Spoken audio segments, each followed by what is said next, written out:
Every new GM has a unique job they have to do when they inherit a team, good, bad, or ugly. We start today with a series looking at who's got the biggest jobs. Joe Douglas, New York Jets, is up first on Locked On NFL Draft. Let's go. You are Locked On NFL Draft, your daily podcast covering the NFL Draft. Part of the Locked On Podcast Network, your team every day.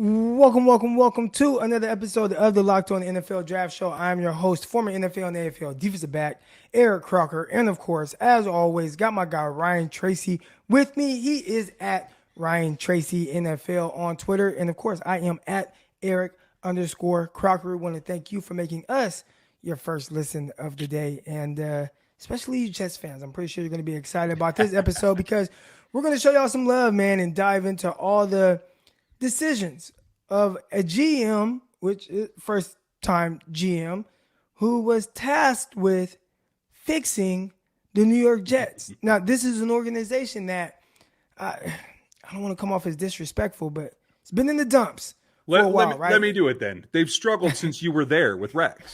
That's right. the truth. They've had since that year, they've had one winning season. That was 2015 with Todd Bowles. That was actually his first year as the head coach there. They went 10-6, barely missed the playoffs. If I remember correctly, it was something at the end of the year where Fitzmagic, did he miss like the last game? Or it was something weird with the last game. It was a concussion something, wasn't it? Or the second to last game. It was one of those games that ended up keeping them out of the playoffs. So that would have been their first playoff appearance since 2009, 2010, in that range.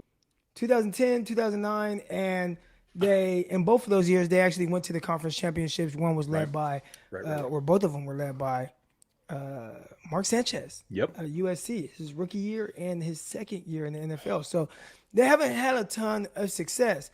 How do you turn this whole thing around? Well, Joe Douglas, he's tasked with this tall task, and how do you think he's going to do it? You know, it comes into a number of ways. You got to prioritize. You're a new GM. First thing is taking stock of what you got. And the thing that I find really interesting is the first thing that he did is he had to make some decisions about who not to take with him to the future. Jamal Adams was one of those. Now, that's a player that a lot of teams feel they can build a franchise around. I feel like it was a fairly bold move. We can talk about all the contract specifics, but at the end of the day, the product you have on the field, to take a player of that caliber and move them off, that takes some guts. And I think you got to give him credit for that because it allowed what I think we're seeing here. Started last season during the draft, continuing now. We'll talk about that coming up. Draft picks and quarterbacks are definitely in the focus here. But for Joe Douglas, there were a couple of things that just had to get done, and that was one of them. And I take that as a step back. Like, it's one of those things, and it's an old cliche, right? You got to take a step back in order to move forward, right?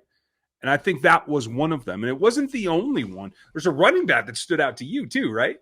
Yeah, Le'Veon Bell, bringing him in and trying to get a little bit more dynamic at that position. But obviously, whether Le'Veon Bell's head wasn't in it or, whatever the situation was, this is him off of missing basically, an entire year.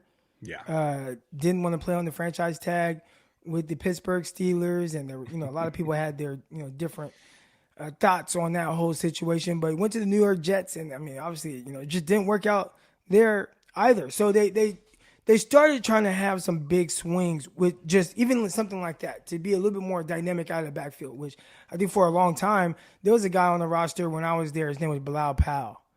And he was kind of this running back who I felt like for 20 years was the backup running back for the New York Jets. I don't know how long Bilal Powell ended up being there, but it felt like every time I looked up, like I wouldn't be surprised right now if I looked on the roster and saw Bilal Powell. There's Bilal Powell. It just feels like he's just a lifetime backup running back for the New York Jets. All right. But, just trying to figure out how to get this roster right. And I think part of it, and I want to ask you this, they've had some swings and misses with quarterbacks in the top 5, right? We talked about Mark Sanchez, and ultimately that didn't work out. They ended up trying to go to Geno Smith. He was a second-round pick, so I won't lump him into this. Fair enough. But first-round pick with Sam Darnold. didn't work out. They ended up trading him away. And I really don't feel like that regime, and again, we're not putting this on Joe Douglas, but that regime, like, did they even do enough to help Sam Darnold, right? So he's seeing ghosts and all that. We heard everything about that situation. And then they go out and obviously draft Zach Wilson, who we will get into on the next segment. But how far behind do you think swinging and missing on some of these first round or early round picks hurt this organization? Because I have heard that if you miss on a top 5 pick at quarterback, it sets your franchise back 5 years. Yeah, and I think that argument is there to be had, to tell you the truth, because when you look at the other positions they've had first-round picks at, or high first-round picks, Quentin Williams at 3, you got to feel like that worked out, right? That was the year after Darnold, who was selected at 3. Then you come back and you got Mekhi Becton at the 11th pick in the first round. Got to feel good about that one. Yes, there's some injury question that you're going to have to go back and forth with, but that's there. You could even slide Elijah Vera Tucker in there. They took him at 14, I think it was. And that certainly paid off in a season, right? So it really is the combination of not just a quarterback, but a top tier, elite, top 5 kind of pick for quarterback. That is so difficult because what you're giving up is not just that selection, but it's what you could get instead of making that selection. We've seen teams reroute their entire roster off of moving out of the top 5 and picking up that sleigh boat of picks that you get for that. If you're going to pull the trigger, you have to be sure. And even when you're sure, if you don't have the right evaluators in-house, it makes it really hard to keep that franchise moving if you miss on a quarterback in the top 5. Well, hopefully they didn't miss on Zach Wilson. And right now, we're going to talk about some of the things that are coming out of camp right now and what we are expecting to see from him in year 2 of his development. But first, we want to talk to you about our good friends over at BetOnline.net and how it is your number one source for all of your sports betting stats and information. Find all of the latest sports developments, news, and odds, including this year's basketball finals, which is going on right now. As we speak, we will see if we'll have more to talk about with that, if y'all can bet on that, because there's a chance the Warriors close that thing out tonight. All right. They got the NHL Hockey Conference Finals going on, Major League Baseball, and, of course, all the latest fighting news from MMA, UFC, and boxing. BetOnline is your continued source for all of your sports wagering information, including live betting, esports, and more. Head over right now to the website today and use your mobile device to learn more about the trends and action going on at BetOnline, where the game starts.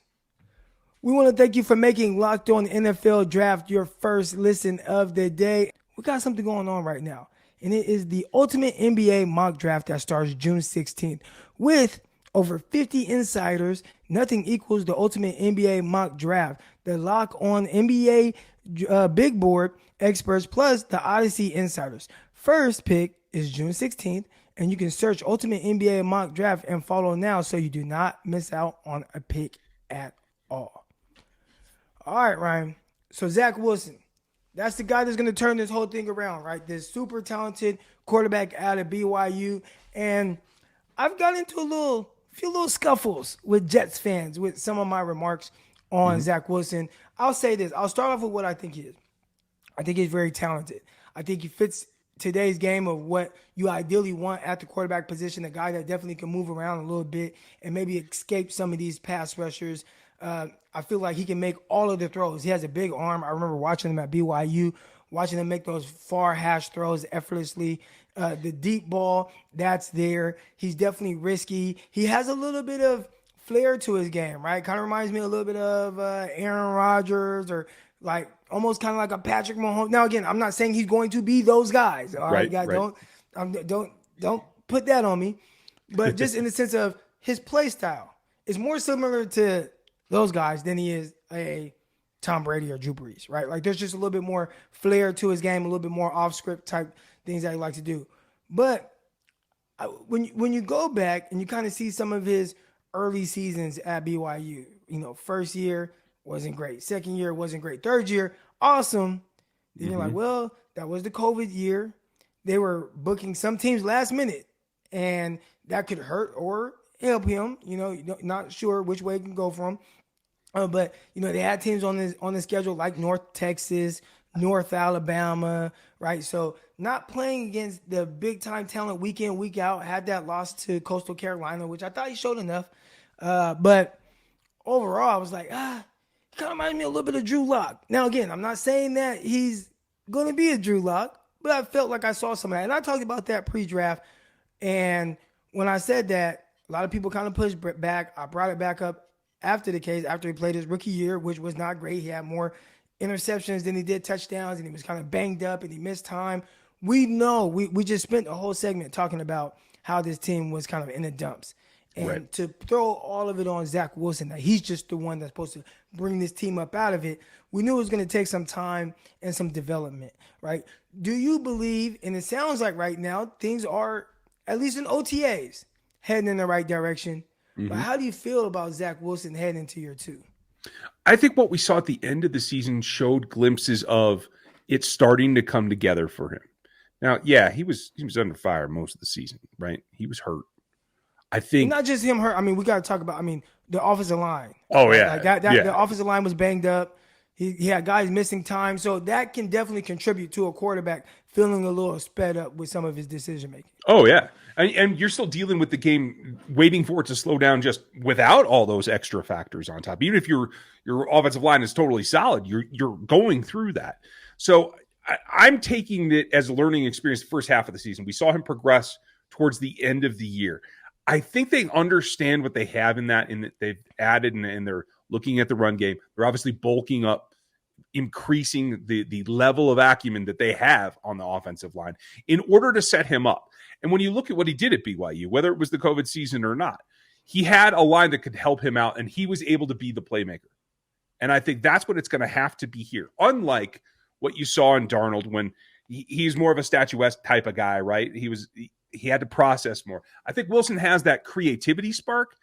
Again, like I won't ever say him and Mahomes in the same sentence until he earns it, but that kind of going down that path, somebody that can do something a little bit out of the ordinary. And I think he's definitely earned for me a little bit of optimism this season. Now, I haven't been watching OTAs specifically, but what I'm not hearing is the doldrum days of 4 interceptions or something like that in what's supposed to be a passing camp that you should have all the advantages in. So for me, that means it's starting to look more like an NFL caliber player's offseason. I've been paying pretty close attention to how he's been doing throughout OTAs. And it felt like early on there was a little bit of kind of up and down. Mm-hmm. And then I thought kind of towards the middle of it, there were a lot more positives. And then I feel like it ended on it was weird, kind of mixed reviews. Depending on which beat writer you're following, you kind of see it spun a different way. So some people would say, oh, it was kind of choppy or not his best day. But then someone else who was like tallying up all his numbers was like, oh, well, he's 10 of 13 in this period and, 11 of 14 in this period. So it sounds like to me, at the very least, he's trending in the right direction. I think for some of these younger guys, that's all you can hope for. You brought up Patrick Mahomes and some of the things that made Patrick Mahomes really good, right? And I remember watching Patrick Mahomes, even the Super Bowl year, they beat my San Francisco 49ers. But you hear this and it sounds so negative, but a one-read quarterback where he drops back and whatever he's kind of thinking pre-snap, if that's not what he sees post-snap or that talented player, which he had Tyreek Hill, Travis Kelce, if that's his primary, he was moving around. He would just bail on the play, move around, and then he has some terrific weapons where he just, okay, boom, he's wide open now. Now I'm so talented with my arm and all this ability, I'm just going to fire a ball into Travis Kelce who broke open. Or I'm going to fire a ball 60 yards down the field to Tyreek Hill, and it's a crazy explosive play. And Zach Wilson wasn't afforded that because he didn't have those type of weapons. They've drafted, and we're going to get into the draft on the next segment, but, guys like, Denzel Mims and, having to depend on guys like Crowder. And that's not Tyreek Hill, and that's not Travis Kelce. So who do they have that's going to help bail out this young quarterback while he's still trying to figure out the game? And we heard this from Patrick Mahomes where he's like, man, I'm still trying to figure out how to read defenses, right? And then he talked about like, hey, I finally know how to read defenses now. And it was, 2.5 years in to his career. It's like, well, now I finally get it. But before he was able to get it, he had guys that could bail him out. Zach Wilson didn't. But I do think they took steps in the right direction this year to try to help him with that. So in the next segment, we're going to talk a little bit more about how have they tried to help him, what have they done with these draft picks, and maybe give a prediction on what we see from the New York Jets. But first, we want to tell you about, with the ever-increasing makes and models, it is now impossible for your local auto parts store to stock all the parts that you need. Why endure often pointless and seamless, intimidating questioning about the vehicle that you have and wait while the person behind the counter orders the parts on the computer, choosing the only brand that they happen to have in their warehouse? You have computers with access to rockauto.com at home and in your pocket. So use it. And when you use it, go on to rockauto.com. You're going to save time and money. Why choose to spend 30%, 50%, or sometimes even 100% more for the same parts from a chain store or car dealership? Rock Auto is a family business serving do-it-yourselfers for over 20 years, and they have prices that are reliably low for every customer. All right, and they even have everything that you need: brake parts, tail lamps, motor oil, and new carpet. Go explore their easy-to-use website today to find the solution to your auto part needs. Go to rockauto.com right now and see all the parts available for your car or truck. And write Locked On in there, how did you hear about us? So they know that we sent you. All right, we sent you over there. Amazing selection of reliably low prices, all the parts your car will ever need. rockauto.com. So let's talk about some of the things that they've done, at least Joe Douglas, and how he has drafted. And I think when you start to kind of look at this in year 3, that's when you want to see things start really coming together. This is a GM in Joe Douglas, who took over after the draft in 2019. So when you start talking about putting his team together, he had 2020, 2021, and finally 2022. In that time, he has drafted his quarterback that he believes is the long-term answer. He hired a new coach in Robert Saleh, who I thought Robert Saleh was a really good hire for them, a culture changer there. But he started off drafting offensive line. You got Mekhi Becton. Then second round, they got Denzel Mims. They got Ashton Davis. You start to look at that draft, and you got Bryce Hall. He plays a good amount. I don't know anything about Cameron Clark at tackle, but I know that they have other tackles there, so I don't think he's somebody that panned out. He was a 4th-round pick. So they're banking on Becton being really good, because right now Mims and everyone else, they're not really giving you exactly what you want. Maybe not exactly. Ashton Davis played 745 snaps last year. Okay. Like you said, Bryce Hall played 1,200 snaps. So I think you got a little bit there. But again, this is about positional design. And you start out, again, focused on the offensive line. You got Becton. Now, there's injury concern there, and I get that. But he's basically lived up. And I think when you look at the progression from that draft to the next draft to the next draft, what we've seen is that they do feel like they're getting something accomplished. So I feel like the team executives, and I can't say this for Joe Douglas, I've never interviewed the man, but it feels like they are feeling as though they're making progress on the offensive line because they start to go away from some of the other things that they need. I think that first draft was fine. It's always tough when you have a new staff, new scouting. You have the whole thing that kind of has to come together for the first time. So the fact that you ended up with Becton, who has been a perennial starter to this point, other than Davis contributed, right? And Hall is a kind of can start if need be. Obviously, they've done other things with the cornerback position, drafting Sauce Gardner, going out and paying big money to the cornerback, DJ Reed. So they've done other things there. I will say, as much as their 2020 draft class, depending on how Becton was, it's like, okay, you guys a few guys that can play there. 2021, I think that's the one right there that's going to change things right now, right? And what I mean by that is, that's the one where they got a lot of guys that I feel like that can develop into contributors. Even guys like, Brandon Echols or, Pennick, Michael Carter, the safety, also Michael Carter, the running back, right? They got a lot of guys that's not even to mention their Zach Wilson and Elijah Vera Tucker, guys that are starters. Yeah. So they got a lot of guys that can contribute there. But then what they did 2022, and again, we don't know exactly what they're going to be yet. But I would say if you were to project the impact that their first 4 picks would get you in Ahmad Sauce Gardner, Garrett Wilson, Jermaine Johnson, Breece Hall. That alone right there. That's the one that's going to really change things and take them from 2021 class. Okay, you can start heading in the right direction this year. Let's start getting that group together. But that next one is the one where it's like, all right, can you start talking about this team as a potential, playoff team, AFC championship? If they're going to make a push for it, it's going to be because that group right there have some real blue chippers, and that's what they're going to need. Well, and let's be real. Everybody gets a first-round pick, right? Unless you trade it away or whatever. But they had 3 of them this year. And 36 is next best thing. Might as well have 4, yeah. When you go back and you look at the top 100 picks, and that's what should be the core of every team, is top 100 picks. Everything else beyond that, there's already some built-in question marks. I mean, there's always question marks in the draft, but you do have to go through that. But when you look at 19, you got one starter out of it. You got one part-time contributor. You go to 20. I'm sorry, I was talking about 20. You go to 21, 2 starters. Elijah Moore is contributing. Michael Carter's running for all kinds of stuff. Now you got 4 of your top 100 or so. Carter was at 107. They're all contributing. Now you just took 7 players in the top 117 and 22. That class is going to be the turning point, positive or negative. That's going to be it. And I think when you look even more so about what they did to help the quarterback, they got him in place. They got him O-line. They already had the tackle right. But then the wide receiver support with Moore. They got the running back support with Carter. They went back, and then they went in the DBs and did like they were trying to shore that up. But what did they come back with this year? Yes, you had to go sauce because sauce is sauce, and I can't blame him for a bit. You give him another target in Wilson. You come back, you give him another running back.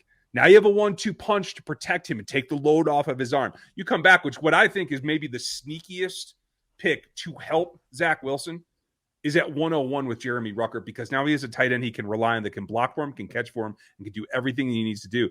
I think that's the swing point to getting the offense to actually click, because now he has weapons all over that you have to contribute this year. Yeah, and I like the Rucker pick as well, especially at the tight end position, especially with them picking up a guy like Conklin. And I feel like they've done a lot to really add to this roster to put a winning team out there. But again, it's all going to depend on the quarterback. And I talked about in the last segment some of the things that Patrick Mahomes had that really helped him kind of be that off-script playmaker. And if Zach Wilson's going to have that, now it's like, well, you have some receivers there, right? Yep. You got Elijah Moore, right? You got Garrett Wilson.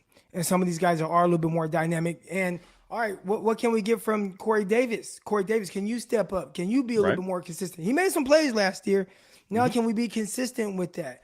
Denzel Mims, can we get something out of you as a 4th receiver? Can you step up? Like, when you start getting all these other guys to contribute, then you'll be all right. But, I mean, when you look back on his last, let's say, 5 games, he didn't throw any interceptions. And I hear that stat a lot. A lot of the fans like, well, he didn't throw any interceptions, so he learned to take care of the ball. But he wasn't efficient at all. You look at some of these games here that he did not throw interceptions in. He played against New Orleans. He completed 19 out of 42 passes, 45%. All right, 0 touchdowns, 0 interceptions. Then the next game against Miami, completed 13 out of 23 for 56%. 0 touchdowns, 0 interceptions, 170 yards. And then he plays against Jacksonville. Now, he was more efficient, 14 to 22, threw 1 touchdown, 63%, 0 picks. And then it just kind of started getting a little bit still pedestrian. And he had 100 passing yards that game, and that 14 to 22. So I'm assuming everything was just like really short. Then you have a 19 to 33 game, 57%. Then the last game against Buffalo, he completed 7 out of 20 passes for 35%. Now, threw 1 touchdown, no pick, but I feel like that is not the level of play that you're expecting him to have this year. So what steps is he taking to head in the right direction? Is it a matter of just getting him more weapons? And if that's the case, I feel like they've put this team in position to do so, and we should see a better version of him. And again, the reports right now out of OTAs are that is heading in that right direction, but Joe Douglas is riding on this. Yeah. Joe Douglas is riding on this guy to be better than what he was over not just his last 6 games, but the entire time. And again, we talked about some of the reasons. Lack of weapons. Offensive line not great. You're going to have to overcome some of that if it pops up and learn how to fight through some of this adversity and still be more efficient than completing 7 passes out of 20 for 87 yards in an entire game. So it brings it all down to this for Joe Douglas. Whenever you pick a top 3 quarterback, you're going to be tied to him. There's no way around that.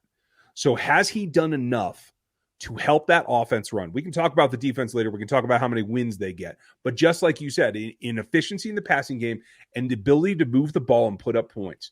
Right now, going into this season, do you feel like Joe Douglas has done enough, done all he could even, to help Zach Wilson?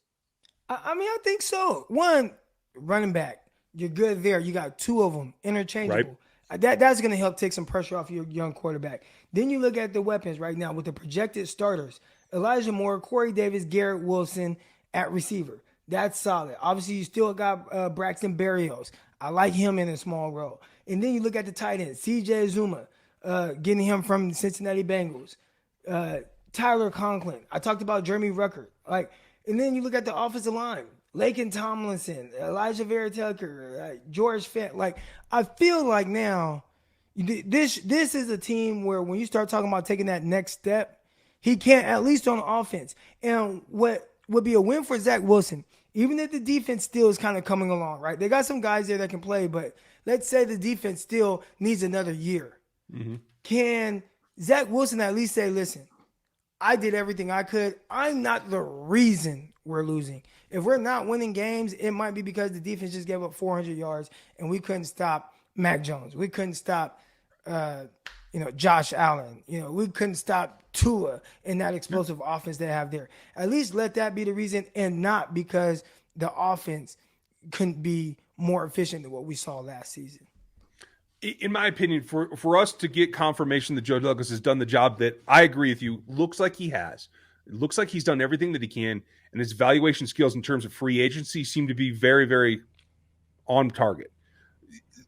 The evaluation of draft prospects is always going to be the thing that determines your overall success or not, because you have to have those young contracts, those rookie contracts that power you through when you have to make additions in free agency. So for me, it comes down to Joe Douglas is tied to Zach Wilson, but Zach Wilson is tied to what he's done for him. And that all comes down to me, where this offense needs to put up 20 points a game average this year.